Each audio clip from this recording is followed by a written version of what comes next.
Olá, quero compartilhar com vocês o texto de 2 Tessalonicenses, capítulo 2, a partir do verso 13 até o 17, onde o apóstolo Paulo fala a respeito da graça, do chamado eficaz de Deus.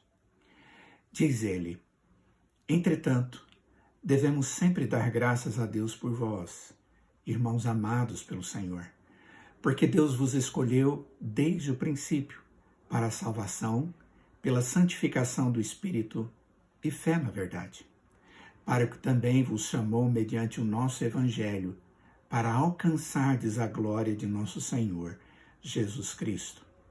Assim, pois, irmãos, permanecei firmes e guardai as tradições que vos foram ensinadas, seja por palavra, seja por epístola nossa.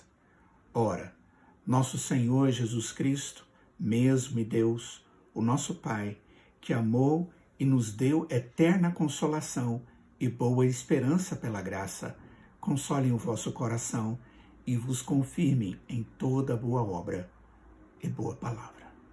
Vamos orar?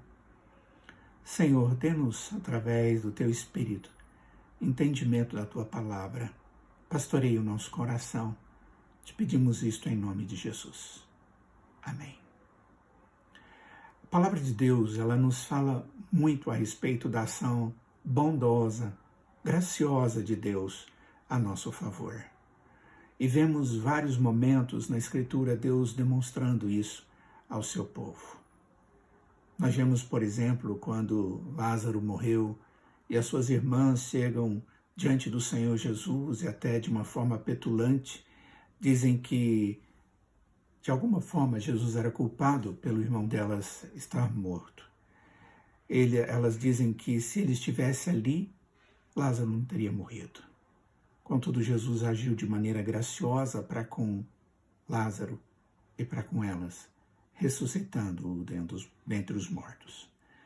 Bom, quando a gente olha para esse texto, a gente vai perceber antes de qualquer coisa, é que a graça de Deus, que é sempre eficaz, ela não é proveniente de uma ação inicial nossa, mas de um amor e de uma bondade sincera de Deus para conosco.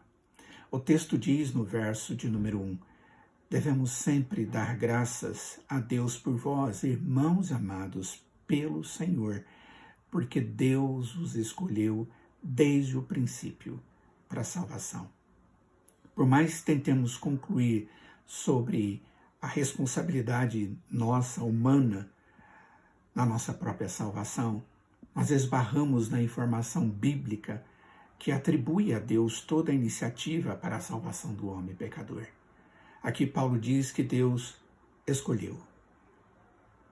Esse ato gracioso de Deus traz consigo várias implicações.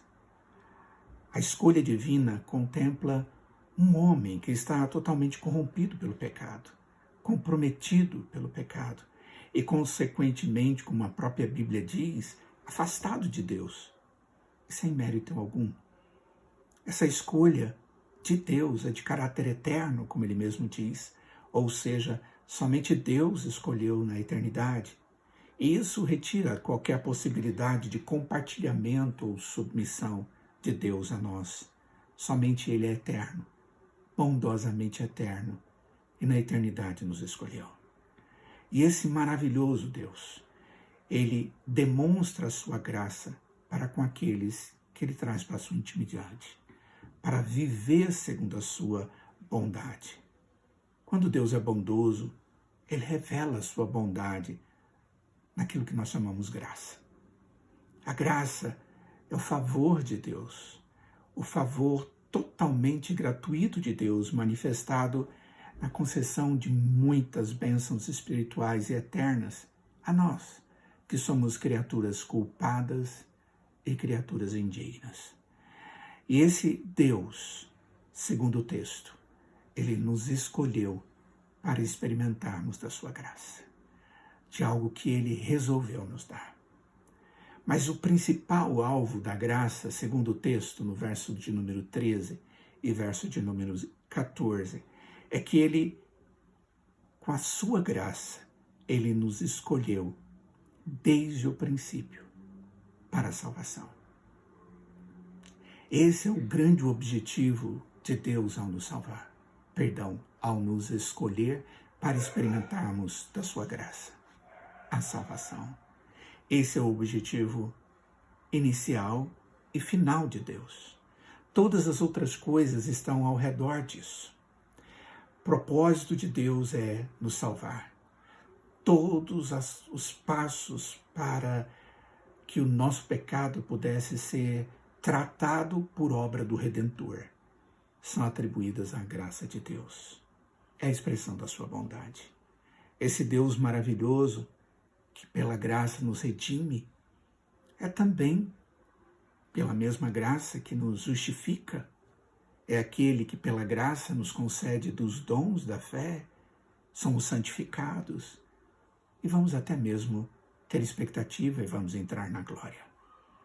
Mas esse texto da palavra de Deus também nos diz que essa graça maravilhosa que é proveniente de Deus e não tem nada a ver com os nossos méritos, essa graça que foca prioritariamente, objetivamente, na nossa salvação e tratamento do nosso pecado, é aquela que nos leva a ter uma vida hoje e eterna.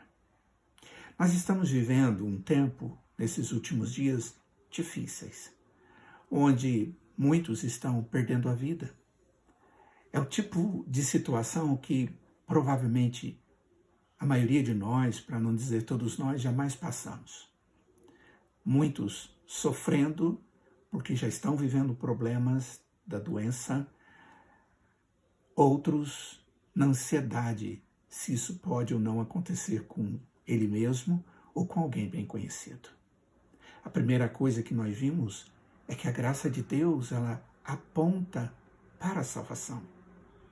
E isso deve ser a motivação da nossa tranquilidade e da nossa confiança em Deus. No verso 14 diz, para que também vos chamou mediante o nosso evangelho, para alcançardes a glória de nosso Senhor Jesus Cristo. Assim, pois, irmãos, permanecei firmes. A graça de Deus se manifesta de múltiplas formas na vida do cristão, para que nós possamos glorificar a Deus, para que possamos servir uns aos outros, para que possamos experimentar do amor de Deus e, através daquilo que aprendemos, conceder às pessoas o privilégio de conhecer a Cristo também. Pela graça, a palavra nos foi dada, o Evangelho foi dado, nós recebemos de Deus a salvação e agora podemos experimentar a expectativa da glória do Senhor. Nada pode tirar de nós a expectativa da glória do Senhor. Segundo o apóstolo Paulo, era importante que aquela igreja estivesse se lembrando que Deus chamou todos os seus para alcançarem a glória de nosso Senhor Jesus Cristo. E nem mesmo o sofrimento, as tristezas e finalmente a morte pode tirar de nós a glória reservada pelo Senhor para aqueles que o amam. A graça de Deus, ela é maior do que qualquer expectativa negativa. Essa é a oportunidade que nós temos nesses tempos difíceis de mantermos estas verdades vivas em nosso coração, certos de que Deus começou uma obra em nós e vai completá-la do jeito que Ele quiser. E sempre vai ser a melhor forma. Mas também é um tempo oportuno para levarmos pessoas a conhecerem esse Deus e terem uma expectativa que vai além do que aquela que muitos hoje gostariam de ter, na medicina ou nas vitórias que eles poderiam alcançar. A expectativa da vida eterna. Que Deus, em sua graça, nos dê alegria pela glória que nós contemplamos para a eternidade. E dê-nos a responsabilidade de testemunharmos essa expectativa para outras pessoas. Que Deus tenha misericórdia de nós e nos abençoe, e nos fortaleça, e nos use para a glória dele. Oremos. Ó Deus, mantenha os nossos olhos fitos na sua graça, e nos efeitos dela, sabendo que ela é perfeita, a tua graça como o Senhor é perfeito, e que a salvação que o Senhor nos deu jamais será perdida, e que nada pode nos afastar daquilo que o Senhor tem reservado para nós na eternidade, a glória na intimidade do Senhor. Fortaleça a tua igreja, coloque nos nossos lábios um hino constante de gratidão ao Senhor em tempos difíceis, mas também coloque nos nossos lábios a responsabilidade e a condição de compartilharmos àqueles que não têm a esperança eterna. Compartilharmos que em Cristo essa esperança existe. Fortaleça-nos na fé e habilita-nos para o testemunho. Em nome de Jesus. Amém. Deus abençoe a todos.